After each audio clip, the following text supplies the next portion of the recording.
Well, today on By the Way, we address the need for participation in the under-resourced and underprivileged communities in India. And I'm sure a lot of you would be interested in knowing how you too can contribute not just money, but time as well. So to talk a little bit more about this is the founder of an NGO as well as a youth volunteer program, the Lighthouse Project. Joining in is Trishya Screwvala. Trishya, thanks so much for being with us. Now, I want to start off by asking you, from documentary filmmaking to an NGO, how did this big switch happen? What was really the idea behind it? Sure. So, as you mentioned, my background was in documentaries, and I spent a couple of years both in Los Angeles and Mumbai producing documentaries. And when I came back here, I was very keen to do something for an Indian audience with a social message. And while I was looking at the next project or documentary I wanted to do, I spent some time meeting a lot of people in the social sector to try and really understand the landscape here and what some of the challenges were.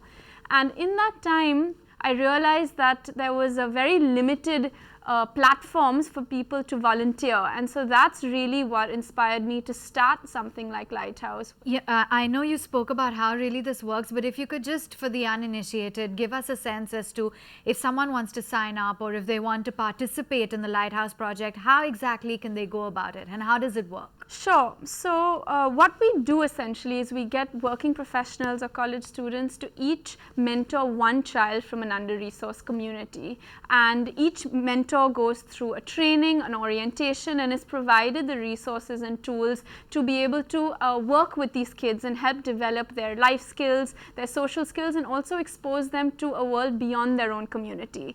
So there's a lot of hand-holding involved. We work with the communities that the children come from. We work with partner education NGOs that the kids come from as well, such as the Akanksha Foundation, Apne Aap Women's Collective, and Muktangan.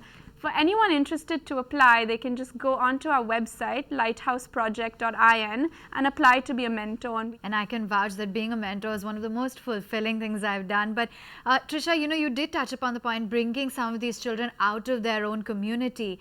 Would that pose as a little bit of a challenge, exposing them to a completely different world when the harsh reality of what they are accustomed to still is, is that stark difference between the two lives?